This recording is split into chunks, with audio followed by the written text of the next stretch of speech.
Bonjour, bienvenue pour cet enregistrement. Alors je vais le scinder en plusieurs parties parce qu'après avoir fait un premier essai, j'ai vu que c'était beaucoup trop long et puis beaucoup trop d'informations, c'est complètement indigeste. Donc je vais le scinder en moins trois, je pense. Je vais commencer juste par une première chose, c'est un petit rectificatif par rapport au premier enregistrement où je parlais de la série Carbone. Où je me suis complètement planté, il n'y a pas de série Carbone, enfin du moins je la connais pas. C'était la série Altered Carbone. Donc vous la trouverez sur Netflix. Comme je vous disais, la première saison est intéressante. La deuxième est sympa si vous avez aimé les personnages de la première saison, enfin vous avez accroché au truc. Mais c'est surtout la première qui va être intéressante. Et pour le concept même de transmission de l'esprit humain vers d'autres corps, ce qui va être intéressant, c'est le épisode 4, saison 1. Donc vous allez voir ça appliqué vraiment d'une manière assez sympa et plutôt originale. Ensuite, il y a un animé qui existe. Franchement, il est accessoire. Je sais même pas pourquoi il existe. Il est pas mauvais en soi, hein. C'est juste que c'est une histoire de yakuza qui aurait pu être dans n'importe quelle histoire, enfin n'importe quel univers. Je vois pas l'intérêt de l'avoir mise dans Altered Carbone, quoi. Voilà. Donc si vous voulez voir un animé avec des yakuza, pourquoi pas, mais en soi, l'intérêt est assez minimal. Alors ensuite, un petit disclaimer, hein. On va parler donc de Star Wars, qui est assez développé. On a l'univers de Disney, qui est l'univers canon actuellement. On a l'univers de Lucas, qui est l'univers légende. Et vous allez avoir mon univers perso, qui va être basé sur l'univers légende, où je vais piquer quelques trucs de Disney et voir des trucs ailleurs. Mais bon, ça, j'en parlerai plus tard. Je ferai des adaptations. Je vous dirai ça à ce moment-là. On va pas commencer à tout mélanger. Mais voilà, pour dire que quand vous êtes maître du jeu, vous créez votre univers. N'ayez pas peur de faire des changements si vous paraissent pertinents. Le but, c'est que vous vous amusiez, que vos joueurs s'amusent. Après, voilà, les ultra fans de Star Wars, commencez pas à crier comme des fous, à me jeter des tomates si jamais je fais des incartades. Généralement, je vais préciser les incartades que je fais et les justifier. Mais voilà, j'ose me permettre de changer mon univers Star Wars par rapport à ce qu'il est en normal, parce que bah, je trouve ça plus intéressant. Ensuite, j'ai commencé, comme je disais dans l'enregistrement précédent, par rapport aux lois, en fait. Déjà, ça va nous mettre pas mal de contexte. Donc la loi de l'esclavage dans Star Wars, ça va être un peu complexe parce qu'on a trois périodes, trois grosses périodes en fait principales à traiter. Du coup, je vais commencer chronologiquement par l'Ancienne République. Donc durant l'Ancienne République, c'était illégal. Tout simplement, c'était pas légal de faire de l'esclavage, d'avoir des esclaves, etc. Sauf qu'il faut se rappeler qu'on est dans une période d'expansion, c'est-à-dire qu'on va aller coloniser des nouvelles planètes, on va s'étendre dans la galaxie, tracer de nouvelles voies hyperspatiales, et du coup, comment dire? C'est comme durant notre colonisation en fait, c'est-à-dire que les pays qui envoyaient des navires avec des explorateurs pour coloniser d'autres continents et d'autres îles, euh, on se fichait un peu éperdument de comment ça se passait sur place. Tout ce qui importait, c'était les importations justement. C'était voir les richesses qui nous ramenaient. Et là, ça va être un peu la même chose. Le Coruscant, le Centre Galactique et le Sénat voilà, prêtent pas trop d'importance sur comment les explorateurs mènent leur affaire, mais plutôt sur les richesses qui sont ramenées, les ressources nouvelles qui arrivent et les différents peuples, mondes qui peuvent entrer ou non dans la République. Une deuxième chose aussi, c'est que c'était compliqué de toute façon de surveiller. Faut penser, on est avec une technologie qui est beaucoup moins avancée, où ça prenait 10 à 20 fois plus de temps d'atteindre les différents mondes qu'on trouvait. Les hyperpropulseurs étaient beaucoup moins performants, donc le voyage était plus long à ce niveau-là, mais en plus, comme c'était des nouvelles routes qu'on traçait, ou alors des routes qui n'étaient pas bien répertoriées encore, mais ça rallongeait d'autant plus le voyage et ça le rendait sacrément dangereux. C'est-à-dire qu'en fait, en général, pour tracer de nouvelles routes, on fait des tout petits sauts de puce et à chaque fois on regarde, bon, ça va, on est mort, on n'est pas mort, non, on n'est pas mort, bah vas-y, on en refait un autre. C'était un métier risqué de tracer des nouvelles routes d'hyperespace. Lucratif, mais risqué. Et encore une fois, du coup, on n'allait pas trop vérifier ce qui s'y passait parce que ben, on n'allait pas prendre le risque, on n'allait pas payer l'argent nécessaire pour ça. Et puis de toute façon, vu le temps que ça mettait, ça aurait peut-être pas changé grand-chose. Donc ensuite, on a l'avènement de l'Empire. Alors l'Empire, lui, il est arrivé par la force. Ça a été un putsch. Et du coup, qu'est-ce qu'on fait quand on a fait un putsch? On essaie de se mettre l'opinion publique dans la poche. On le voit avec les différents pays africains. C'est ce qu'ils font. Après, de manière plus ou moins honnête, mais le principe, c'est ça. C'est de montrer que l'ancienne République, eh ben, c'était un État corrompu. Montrer que ben, justement, son administration lourde, etc. La lenteur de sa réaction, et tout ça. Donc, pour le début, ils vont prendre la doctrine de l'ancienne République et ils vont l'appliquer à fond. Ce qui va contenter pas mal de monde et asseoir l'autorité du coup de Palpatine. Donc ça veut dire qu'en fait il va y avoir une grosse chasse aux sorcières où on va dégager tous les esclavagistes et compagnie de manière assez rapide, brutale, efficace. Ça va être un temps. Ensuite, du coup, pendant qu'il se passait ça, ce qu'on n'a pas vu, c'est que, enfin, ce qu'on n'a pas compris, c'est qu'environ le Sénat, ben, il a fait taire toutes les voix qui n'étaient pas humaines. Toutes les espèces non humaines ben, n'avaient plus aucun pouvoir. Tous les pouvoirs étaient donnés à l'empereur Palpatine. Et ça, il s'en est servi plus tard quand ben, il était justement qu'il avait assis son pouvoir.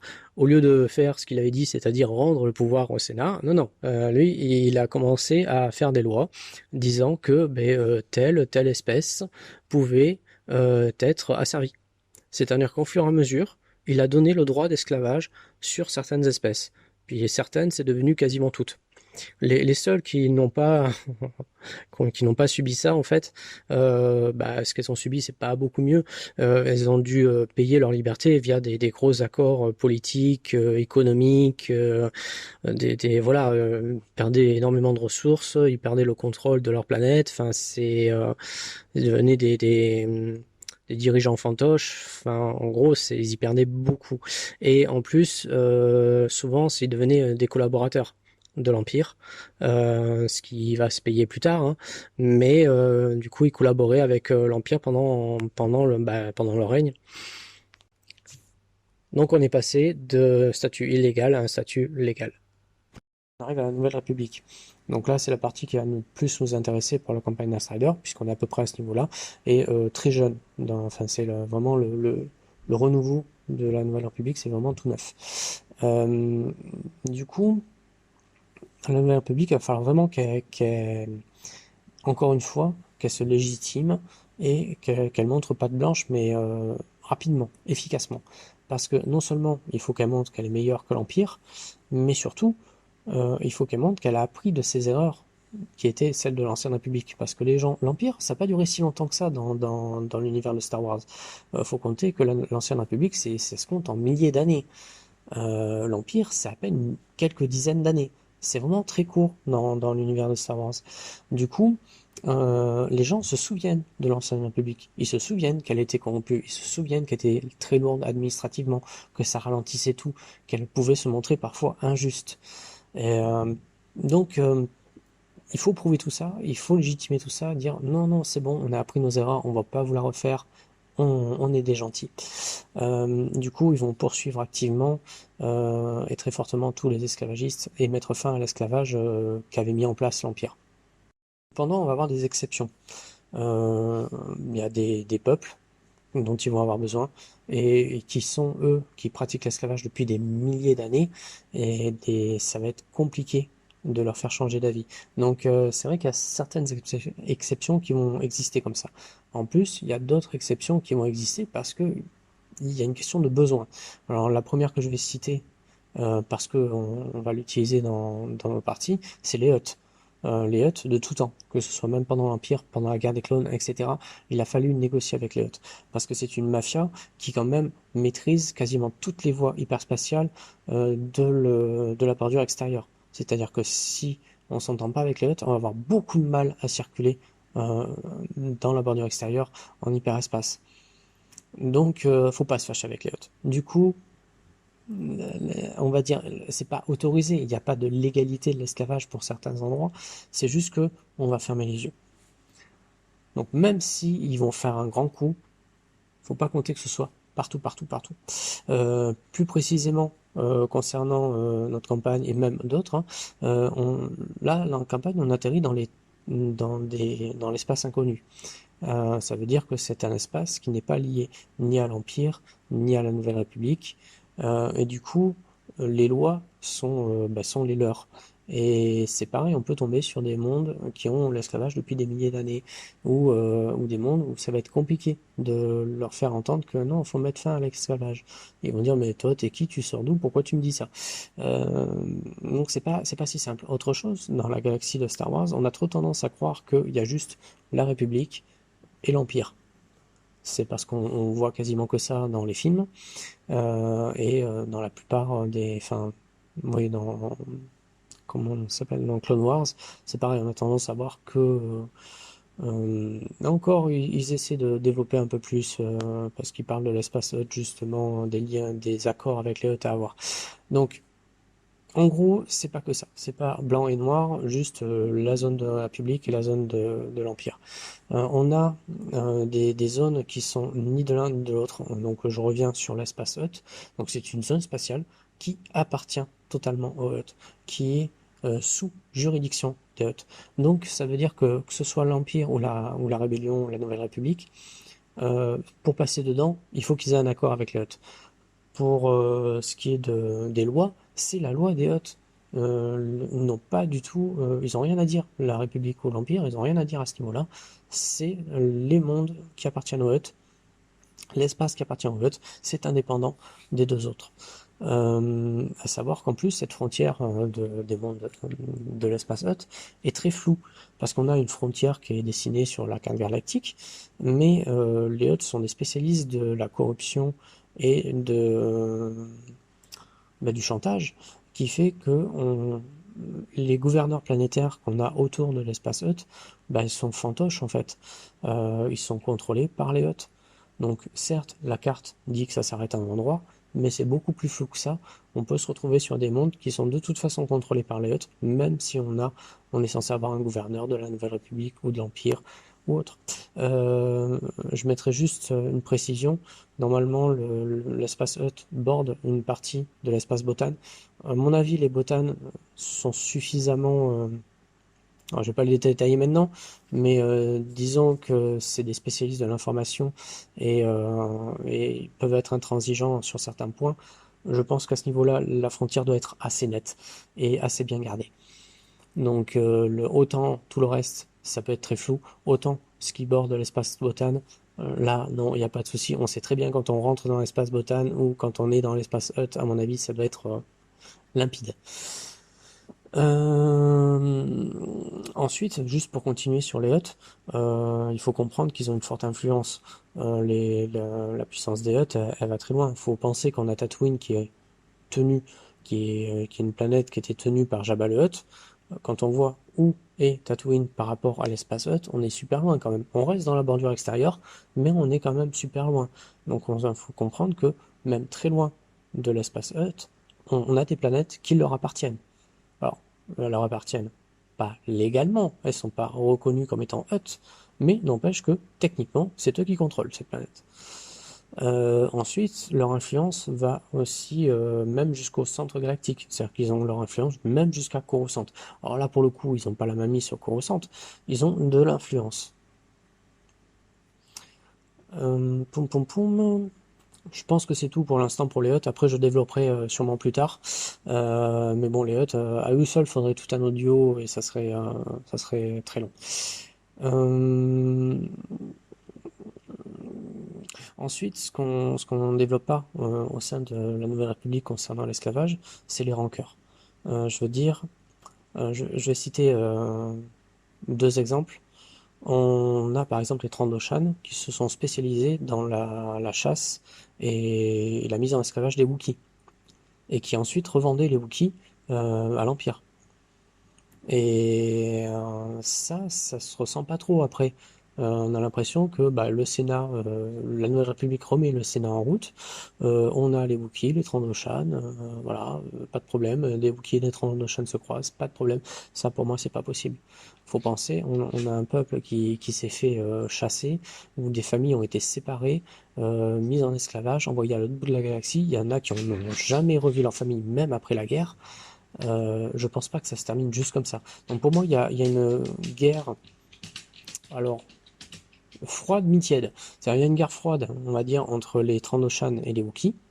Ça doit se sentir dans le Sénat, dans les actions politiques entre Trandoshan et Wookiee. Euh, et quand je dis guerre froide mi-tiède, c'est qu'à mon avis, il doit y avoir des attentats ou des choses. Enfin, les Wookiees peuvent pas en rester là. Et les Trandoshan, en plus, ont un caractère qui fait qu'ils seront pas du genre à demander pardon. Ça va être compliqué. Donc déjà, ça fait deux peuples où ça va causer des tensions à la fois à leur niveau, parce qu'ils sont pas loin, hein, c'est des planètes qui sont pas loin l'une de l'autre, et à la fois au niveau du Sénat. Autre exemple, on a les Quarren et les monts Calamari. Alors là, c'est d'autant plus explosif qu'ils sont sur la même planète. Et sur la même planète, on a les monts Calamari qui ont été mis en esclavage par l'Empire, et les Quarren, qui eux n'ont pas été mis en esclavage par l'Empire, mais par contre qui ont largement collaboré avec l'Empire, et ont peut-être participé à l'esclavage des monts Calamariens. Donc là, c'est d'autant plus fort que ils sont sur la même planète, comme je disais. Donc je pense qu'il y a carrément des attentats à ce niveau-là. Il doit y avoir des attentats entre Mont Calamari et Quarren. Donc ces deux exemples, c'est pas, ça fait partie de mon univers perso. Vu que c'est pas présenté, je le vois pas dans l'univers étendu, je le vois pas encore moins dans les films, etc. Donc c'est des choses que j'ajoute, mais ça me paraît des réactions logiques. Je trouve ça bizarre qu'on ait comme ça des peuples qui ont été mis en esclavage, encore une fois, pendant juste quelques dizaines d'années. C'est pas quelque chose qui a été installé pendant des milliers d'années où il y a une sorte de résignation de ceux qui subissent. Non, c'est à peine quelques dizaines d'années. Des peuples qui étaient libres et qui ont été mis en esclavage. Et du coup, pour moi, il y a forcément de la rancœur et de la rancune. Bien sûr que pour construire la Nouvelle République, va chercher à faire le pardon, à dire non, faut qu'on se pardonne, il faut qu'on marche ensemble, etc. Ça, c'est la partie utopique. Donc peut-être que politiquement, ils vont plus ou moins y arriver, mais il y aura forcément, comment dire, il y aura forcément des individus qui pourront pas pardonner. C'est pas possible. De même, ce qui n'a pas été développé, c'est un sentiment anti-humain. Je veux dire, l'Empire était un empire pro-humain. Et tout ce qui a été mis en esclavage, etc., souvent c'était pour pour l'avantage des humains. Et, euh, et ça, c'est pareil, ça se ressent pas après. La Nouvelle République se réinstalle, elle est pour large partie humaine. Les humains restent l'espèce la plus représentée dans la galaxie. Et tout le monde fait la paix, tout le monde est youpi, la Nouvelle République, ouais, c'est un peu bisounours. C'est un peu bisounours. Donc je pense qu'au contraire, on va avoir une sorte de défiance vis-à-vis des humains de la part de toutes les espèces extraterrestres. Même si ben, beaucoup d'humains faisaient partie de la rébellion, etc. euh, il faut comprendre que les plus avantagés durant l'Empire, ça restait les humains. Et donc, pour moi, il serait normal qu'il y ait une sorte de sentiment anti-humain qui naisse. Et que on voit, c'est bon, c'est la partie Disney, mais on voit que c'est les humains plus souvent qui font partie de la Nouvelle République, qui remettent les choses en marche, il y a même c'est un concept intéressant. D'ailleurs, je vais reprendre le fait de réintégrer les impériaux dans la vie civile. Euh, voilà, tout ça, il y a quand même beaucoup de postes à responsabilité qui restent humains. Et je trouve ça assez curieux, qu'il n'y ait pas justement une défiance anti-humain, une défiance vis-à-vis des humains, parce que clairement, c'est eux qui l'ont mis à l'envers pendant longtemps. Donc ça, je vais le faire renaître un peu, dire ok, pas oublier, c'est les humains qui nous ont fait à l'envers. Pour ça, pensez un peu à l'après-guerre, après la Seconde Guerre mondiale, où il y avait beaucoup d'amalgames entre Allemands et nazis. Il y a beaucoup d'Allemands qui ont été enrôlés dans l'armée nazie, ils n'avaient pas le choix, quoi. Et inversement, c'est les Allemands civils, ben, ils n'avaient pas forcément la main mise sur la politique et les choix politiques de ce moment-là. Donc, il a fallu que le monde pardonne à l'Allemagne pour pouvoir se reconstruire. Alors, pardonne, ça a été un bien grand mot. On a justement, l'Allemagne, elle a été, c'est à ce moment-là qu'elle a été divisée en deux. C'est à ce moment-là qu'on a décidé que l'Allemagne n'aurait plus le droit d'avoir une armée. Euh, ça a été compliqué, ça a été long pour pardonner, ça a été long pour que l'Allemagne puisse se reconstruire. Et même encore, ça je peux parler d'expérience, pour avoir été visiter Dachau, etc., on a encore des Allemands qui ont honte de ce qui s'est passé. Et c'est pareil, tous ces sentiments-là n'existent pas dans Star Wars, ne sont pas représentés. Alors dans les films, on peut comprendre, hein, parce qu'on peut pas tout montrer dans les films, mais c'est vrai que dans l'univers étendu, c'est totalement absent. Moi, je vais essayer de réintégrer ça. Alors, c'est un peu compliqué, surtout les sentiments de honte, etc. On va dire, les joueurs, vous avez honte de vous, machin, etc. C'est pas drôle à jouer. Mais j'aimerais bien, au moins, le sentiment anti-humain soit un peu plus présent. Après, ça peut se présenter par juste on va dire, la vie de tous les jours, hein. Ils ne sont pas obligés d'être agréables avec les humains. Et aussi, ça peut se présenter des fois par des attentats, par des choses plus graves euh, à voir. Et ça peut se présenter aussi justement aux fondations de la Nouvelle République, où je suis désolé, mais on voit énormément d'humains qui sont des membres dirigeants de la Nouvelle République. Et c'est vrai que ça me paraît curieux. Donc je verrai encore comment le faire à ce niveau-là. Mais c'est vrai que de toute façon, là où on est situé dans la campagne, ça n'a pas vraiment d'importance, puisqu'on est très loin de Coruscant. Donc les joueurs, normalement, n'ont pas trop à se soucier de ça. Mais ils vont pouvoir ressentir cet effet anti-humain. Ça pourra arriver. Enfin, moi je l'avais mis là dans ma préparation, mais j'en ai déjà parlé un peu avant. Il y a effectivement tous ces mondes et ces zones spatiales indépendantes où la légalité de l'esclavage peut dépendre en fait en fonction de qui contrôle ces mondes-là et les idéaux de ces mondes-là. Donc à ce moment-là, c'est en fonction de là où sont vos joueurs, etc. Et là, vous pouvez le travailler en fait en reprenant la première audio pour créer vos propres conditions d'esclavage, etc. Donc le premier type d'esclaves qu'on va avoir dans Star Wars, et ils sont répandus, ils sont partout dans la galaxie, on les aime, on les adore, on en veut, c'est les droïdes. C'est les droïdes. Alors je sais que ça va en faire sauter certains, en disant mais comment ça, le droïde, c'est une machine, machin, etc. C'est pas un esclave. Si. Alors je vais, comment dire, pour étayer mon propos, je vais vous faire trois petites définitions, parce qu'il y a beaucoup d'amalgames en ce qui concerne les robots, les droïdes, les androïdes, les cyborgs et compagnie. Donc on va juste partir sur trois choses simples. Les robots, c'est des machines. Alors ils ont une fonction principale. Ils n'ont pas d'intelligence artificielle. Ça va être un robot, ça va être il visse ça, il amène le colis de point A à un point B. Enfin, c'est des ordres simples. Et il n'a pas besoin de réflexion et d'une IA surdéveloppée pour voir ça, pour faire ça. Et du coup, comment dire, il n'a pas conscience de lui-même, il n'est pas doué de réflexion, il va pas avoir d'idées, il va pas, voilà. Donc un robot pour le coup c'est une machine. Donc là je vais pas parler d'esclavage pour les robots puisque pour vraiment c'est des objets. Ça va pas plus loin que ça. Ensuite, on a les droïdes. Les droïdes, là, par contre, c'est un peu plus particulier, parce que les droïdes sont doués d'une IA qui est plutôt développée. Et cette IA leur permet d'avoir conscience d'eux-mêmes, déjà. Ça, c'est une chose. En plus, ça leur permet euh, comment dire, d'avoir des idées, de monter des plans, de se dire, on lui donne un ordre comme ça, vocal, et c'est lui qui va réagir, chercher comment obéir à l'ordre. Donc l'IA est déjà plus développée et oui, quand on a conscience de soi-même et qu'on a une certaine possibilité de réflexion, à ce moment-là, j'estime que vu qu'on le contrôle et qu'on en fait ce qu'on veut, c'est un esclave. Et ensuite, on a les cyborgs. Les cyborgs, c'est comparé aux deux premiers, il a une naissance humaine, enfin humaine, vivant pour Star Wars. On va pas s'imiter aux humains, mais à la base, c'est pas une machine, c'est un être vivant. Et cet être vivant, j'estime qu'on devient cyborg. Alors ça, par contre, c'est personnel. J'estime qu'on devient cyborg quand on a plus de la moitié de son corps qui est transformé en machine. Non seulement ça, et je ferai exception pour ce qui est du cerveau. Du moment qu'on va toucher, avoir des implants au niveau du cerveau, j'estime qu'on devient déjà un cyborg parce que ben, c'est là où se trouve toute notre réflexion, notre personnalité, etc. Et donc toucher à ça, ben oui, c'est plutôt conséquent. Donc, comme je disais, les droïdes, il y en a partout dans la galaxie, n'importe qui peut en avoir. On voit bien, même Anakin, qui était à l'époque un esclave, a pu avoir un droïde, ça ne choquait personne. Donc les droïdes, en général, tu peux en avoir partout, n'importe qui peut en avoir. Faut savoir, ils sont classés en plusieurs catégories, il y en a 5.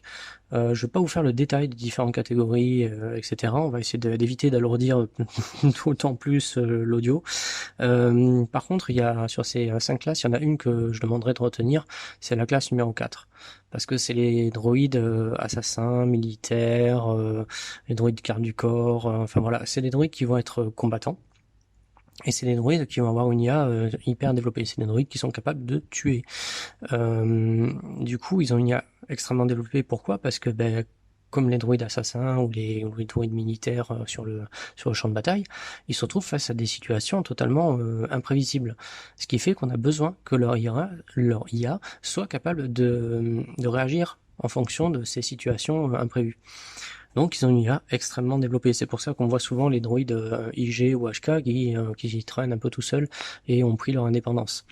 Parce que c'est des droïdes assassins et c'est eux qui vont avoir l'IA la plus développée et du coup le plus tendance à vouloir gagner en indépendance. Euh, du coup, ces droïdes de classe 4, ben forcément tout le monde ne peut pas les avoir. Autant les autres droïdes, un peu tout le monde peut les avoir. Faut, comme je disais, chaque droïde est censé avoir un possesseur, quelqu'un à qui il appartient.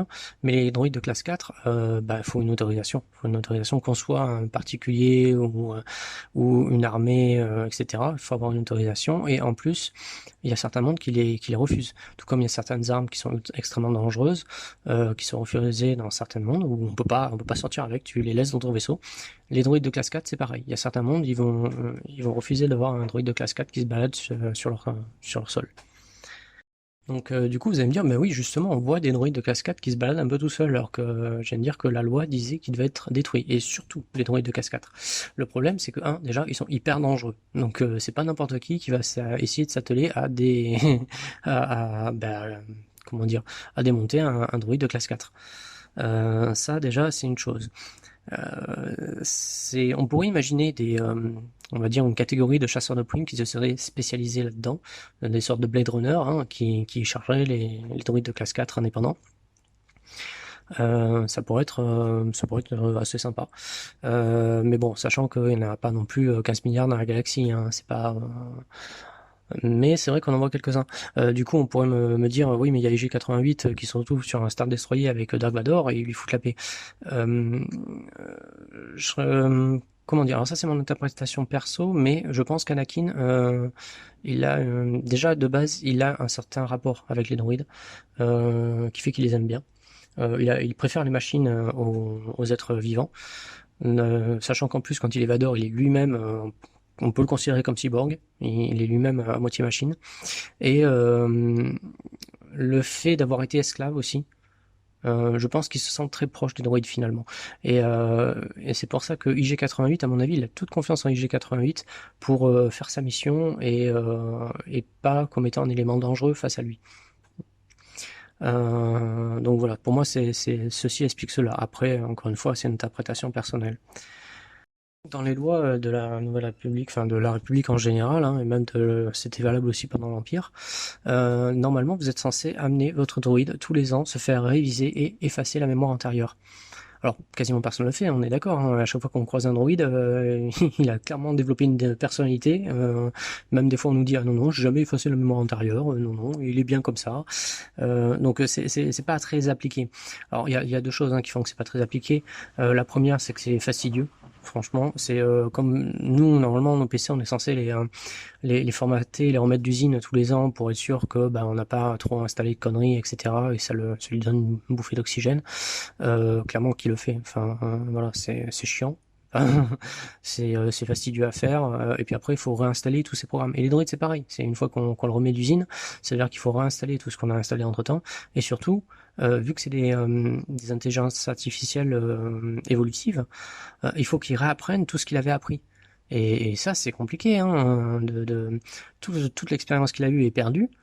Il revient en mode ben, comme quand il sortait de l'usine. Du coup, on perd énormément. Et c'est très compliqué de lui réapprendre tout. Donc, c'est vrai que pour ça, les gens, ils ont pas tendance à le faire. La deuxième chose, c'est que de toute façon, c'est pas surveillé. Comment ils arrivent à surveiller tous les droïdes de la galaxie? Il y en a partout. Quasiment tout le monde en a. Et du coup, c'est pas, il y a pas de suivi, il y a pas de suivi. Il y a des droïdes même, c'est les gens eux-mêmes qui les fabriquent. Ou alors c'est des trucs récupérés à la casse. Il y a pas de suivi par rapport aux différents droïdes, donc on peut pas savoir s'ils ont été révisés, s'ils ont leur effacé la mémoire antérieure, etc. Ça peut être une punition, un droïde qui a fait une connerie, etc. On dit à celui qui le possède, ah non mais là tu lui effaces ta mémoire antérieure, il est pas bien ton droïde. Ça peut être une pénalité ou quoi. Mais sur le principe, on va pas surveiller et le droïde va bien se garder de le rappeler parce que lui aussi il sait que toute l'expérience qu'il a eue fait sa personnalité et il n'a pas envie de la perdre. Encore une fois, les droïdes en général ont très bonne conscience d'eux-mêmes. Ils ont conscience de ce qu'ils existent et qu'ils n'ont pas envie de perdre ce qui fait qu'ils existent. Donc voilà, ça aussi c'est une loi qui montre que vraiment on cherche à avoir une mainmise sur le droïde parce que ben, c'est même on va dire un droïde qui commence à plus répondre comme il faut, à plus voir faire son travail, etc. On va l'amener se faire effacer la mémoire antérieure. C'est un moyen de pression aussi sur le droïde. Alors un autre moyen de pression qui existe, c'est le plot de sécurité.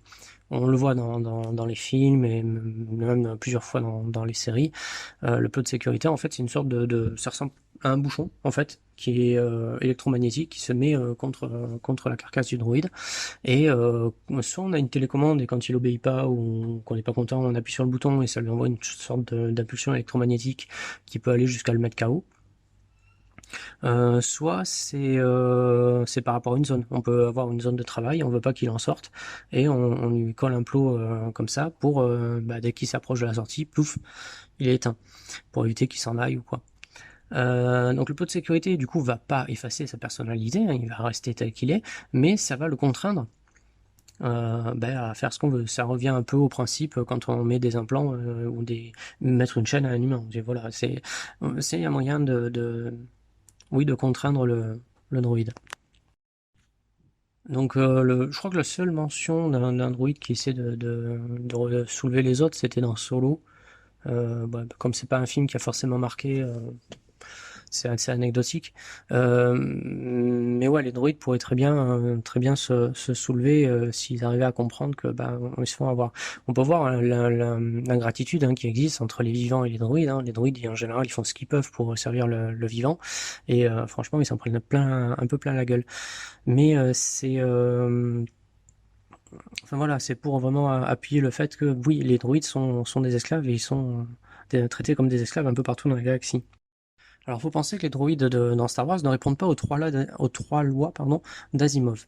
Alors, les trois lois d'Asimov, pour rappel, c'est 1. Ne pas faire de mal à un humain, ne pas les laisser se mettre en danger.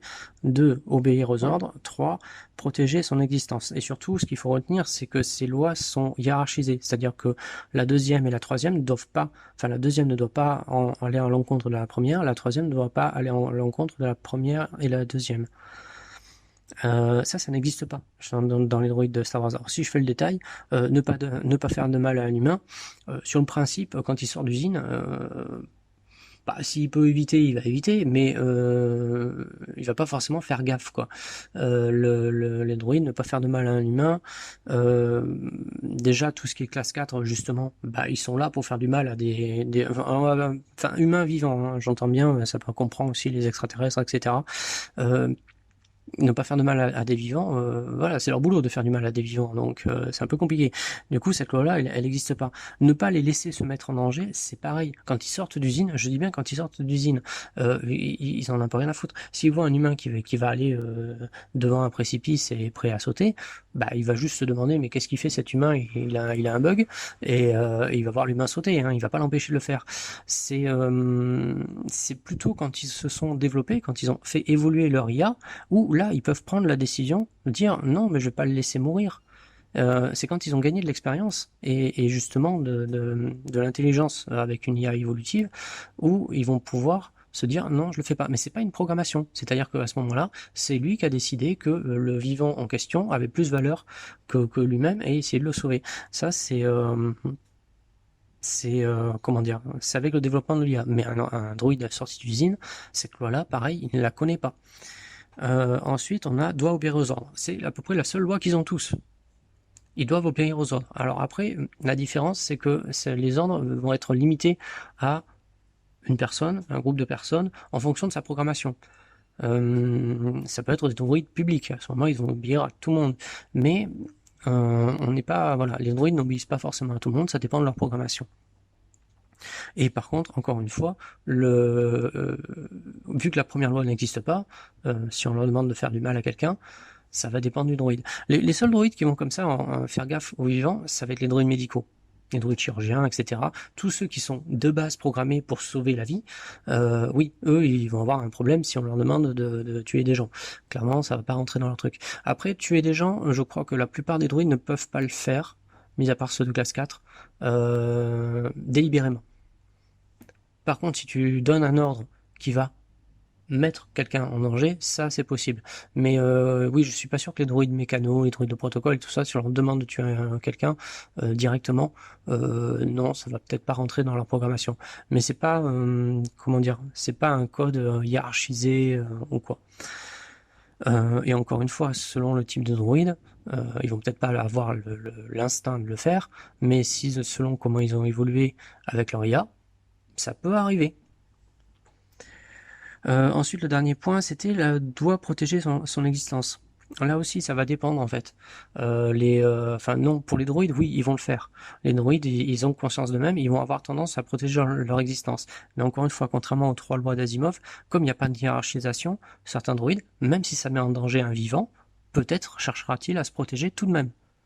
Alors que suivant les lois d'Asimov, il est si lui doit être en danger ou un vivant, il va choisir d'être lui-même en danger. C'est différent. Donc vraiment différencier les lois d'Asimov de Star Wars. C'est pas la même chose. C'est pas quelque chose qu'on peut ancrer dans Star Wars sans modifier tout l'environnement des droïdes en fait. Donc je ferai juste un dernier petit point avant de clore cette partie-là sur les cyborgs. Alors je dis petit point parce que vraiment il y en a très peu, il y en a extrêmement peu. Alors pour une raison simple, hein, c'est très coûteux. Déjà rien que les prothèses en elles-mêmes sont coûteuses, et après c'est surtout le nombre de spécialistes qui sont capables d'installer des prothèses sans problème. Il y en a pas des masses, donc c'est assez compliqué, et du coup c'est très coûteux aussi. Le service de se faire implanter une prothèse en lui-même est extrêmement coûteux. C'est pas juste la prothèse que vous payez déjà la prothèse, tu rack, et puis ensuite vous payez le mec capable de te mettre la prothèse sans problème. Je veux dire, on peut avoir pour le coup, dans les règles de jeu, en fait, normalement, celui qui pose la prothèse à l'autre est censé lancer les dés pour savoir s'il fait ça comme il faut. S'il ne fait pas ça comme il faut, il peut y avoir des répercussions, et des fois, c'est des répercussions que le porteur de la prothèse va subir toute sa vie.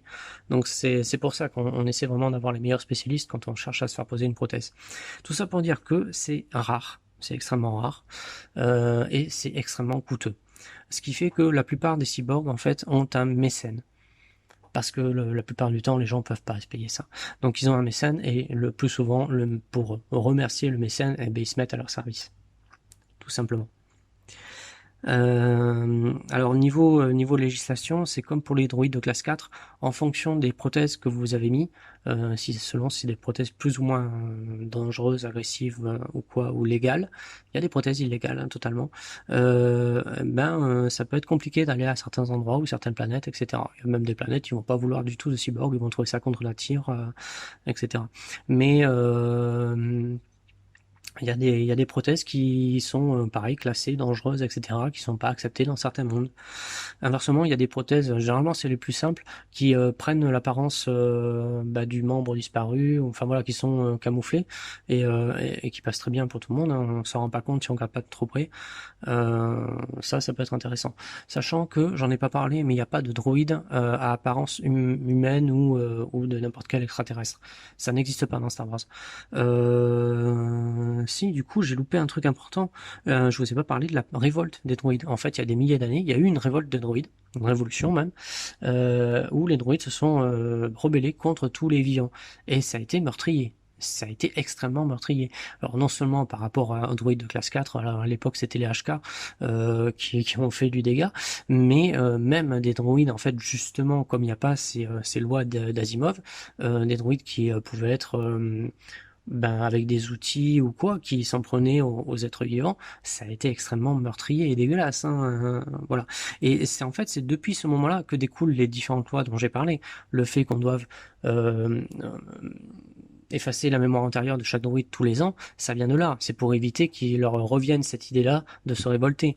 Le fait que les droïdes doivent avoir forcément un propriétaire, c'est la même chose. C'est pour éviter d'avoir des droïdes autonomes qui vont commencer à donner l'idée de se révolter à d'autres droïdes qui ne le sont pas forcément. Euh, Toutes les lois découlent en fait de cette révolution de droïdes. On a vraiment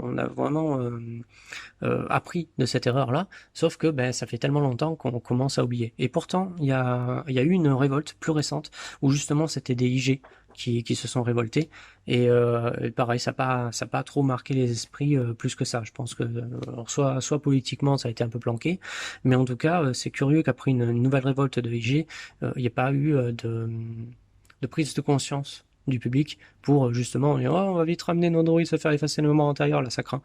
euh, voilà, c'est bizarre. Mais en tout cas, sachez que ça existait et que c'est du coup le point de départ de toutes les restrictions qu'il y a à propos des droïdes.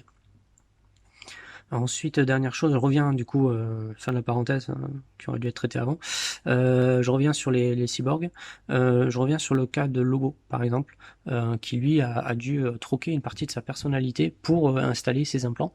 Troquer une partie de son cerveau, qui était la partie de la personnalité a priori, pour ses implants, sachant que du coup il a été contrôlé par l'Empire et qu'il est toujours en train de, comment dire, il y a une sorte de dualité entre son esprit humain et l'esprit machine. Voilà. Et des fois, il y a l'un qui prend le dessus sur l'autre. C'est pas très simple. Ce qui est curieux, c'est que quand il est présenté, Lobo, on a plutôt l'impression que c'est une sorte de programme qu'avait prévu l'Empire à large échelle. Mais je vois pas beaucoup de cas comme Lobo. Je vois pas beaucoup d'exemplaires, on va dire, de cyborg dans son style. C'est assez curieux. Bon, sachant que après, c'est une question de point de vue. Du point de vue de l'Empire, c'était plutôt intéressant parce qu'ils avaient du coup un cyborg qui était ultra efficace dans ce qu'il faisait. Après, on va dire du point de vue que ce soit de Lobo ou de l'humain, hein, c'est une catastrophe. C'est une catastrophe parce que du coup, on a des gens qui sont à la fois instables et à la fois un peu lobotomisés dans le truc. Euh, Enfin bon, tout ça pour clore le principe des cyborgs qui encore une fois est très rare, très contraignant. Clairement, ce qu'on voit dans Disney, on a le truc un peu style cyberpunk avec les gamins là sur leur scooter de fou à Tatooine, mais jamais t'as un mec dans un garage là qui va te mettre des implants ou alors tu sais pas du tout avec quoi tu vas te retrouver quoi. C'est jamais personne fait ça, jamais personne fait ça. Puis surtout à Tatooine où t'as du sable partout. T'as les beaux implants là, tout chromés, tout pimpant, mais jamais. C'est une catastrophe absolue ce truc. En guise de conclusion, parce que je vais pas passer au reste, là je crois qu'on atteint pas loin de l'heure, et encore une fois le but c'était de réduire un peu le temps et pas avoir quelque chose de trop lourd à digérer. Je vais vous parler des deux personnages joueurs que j'ai dans la campagne qui sont des droïdes. Alors le premier est un droïde de 1B, donc c'est un droïde médical. Il a été construit par un docteur à Kansai, c'est un Mon Calamari, qui avait construit ces 3 droïdes en fait, pour faire une sorte d'hôpital de campagne pour aider les gens, tout simplement, vraiment dans un but altruiste.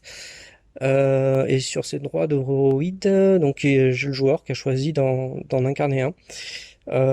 Du coup, on le modifie, on considère que le docteur Akanze s'est dit qu'il pouvait être intéressant d'avoir effectivement 3 droïdes chirurgiens avec lui, mais que l'un d'entre eux devienne une sorte de droïde de médecine sur le terrain, bah, vu que son projet était amené à aller sur le terrain. Donc avoir un droïde qui soit un peu plus capable que les autres de pouvoir accompagner si jamais bah, il y avait des points chauds en fait.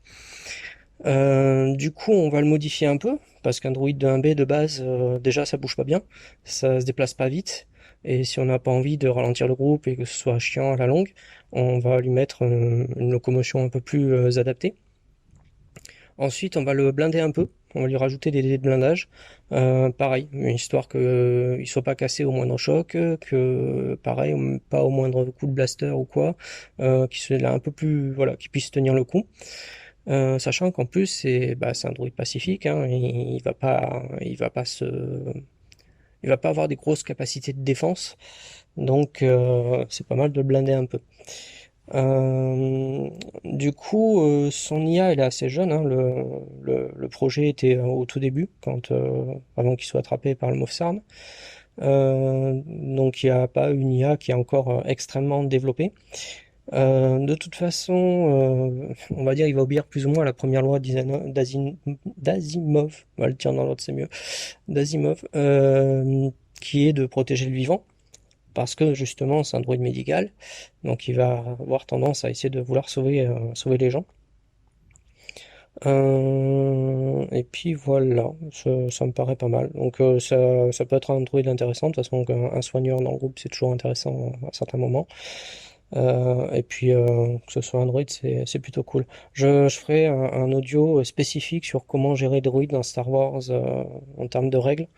Alors, du coup pour le D6, mais ça me paraît pas mal, que ce soit pour mes joueurs ou pour d'autres. Après ça peut inspirer pour d'autres jeux, mais ce sera peut-être plus spécifique là pour le coup à la mécanique du D6. Ensuite, le deuxième droïde qu'on a, c'est un droïde garde du corps. Donc du coup, c'est un droïde de classe 4. Alors lui, c'est l'inverse, il existe depuis sûrement très longtemps. En plus, il a été fait maison, alors vraiment maison. C'est des morceaux de droïde en fait qu'on a assemblés pour créer celui-ci. Ce qui a un avantage, c'est que du coup, même si c'est un droïde de classe 4, ça va pas se voir de suite à l'extérieur. On va pas se rendre compte de suite que c'est un droïde de classe 4. C'est pas voilà, visuellement on voit un amoncellement de droïdes, on fait c'est quoi ce truc, mais on va pas avoir peur de se trouver face à un droïde de classe 4. Donc ça peut aider effectivement quand il y a des restrictions par rapport à cette planète ou quoi. Ça peut aider aussi dans le fait que ben, c'est pas un droïde qui d'emblée va faire peur. Mais voilà, après sur le principe ça reste un droïde de classe 4. Alors il est plus ou moins armé, je crois qu'il a un bâton ou une lance. Voilà, il ne s'emballe pas avec un blaster, parce que là clairement, on sait que c'est un droïde de classe 4 du moment qu'il a un blaster entre les mains. En général, un droïde ne voit pas l'intérêt de se balader avec un blaster.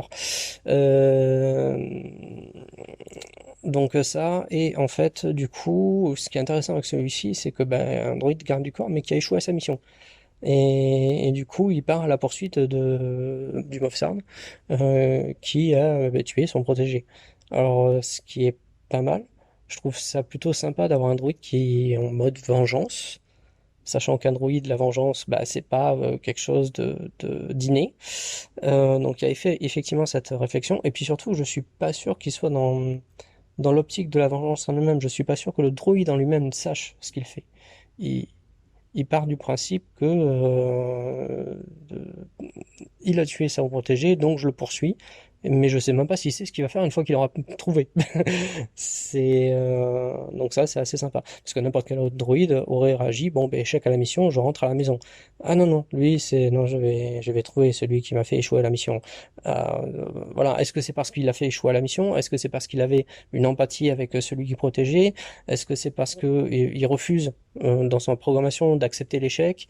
Enfin, ouais, c'est vraiment, Bah, c'est vraiment sympa d'avoir un personnage comme ça qui pousse un peu à la réflexion, de dire mais il a quoi dans la tête? Et je sais même pas si le joueur a déjà tablé ce pourquoi il le faisait. Ça peut être justement un personnage qui va évoluer avec le temps et justement avoir une IA qui se développe encore plus. Enfin voilà, ça peut être très très intéressant. Bah sur ce, je pense que je vais vous dire au revoir pour l'instant. La suite très bientôt parce que je vais pas trop tarder à faire les deux autres parties. Mais après, ouais, je pense que j'ai pris un sujet qui était un peu trop ambitieux. J'essaierai de prendre des sujets un peu plus ciblés et qui me permettent de faire des audios un peu moins longs, un peu moins lourds et plus faciles à hiérarchiser et peut-être pouvoir aller plus en avant sur les sujets parce que là, j'ai vraiment l'impression d'avoir juste effleuré la surface alors qu'il y avait quand même beaucoup de choses à dire. Mais je vais pas parler pendant 3 jours, quoi. Voilà. Allez, sur ce, ben, à plus les gens.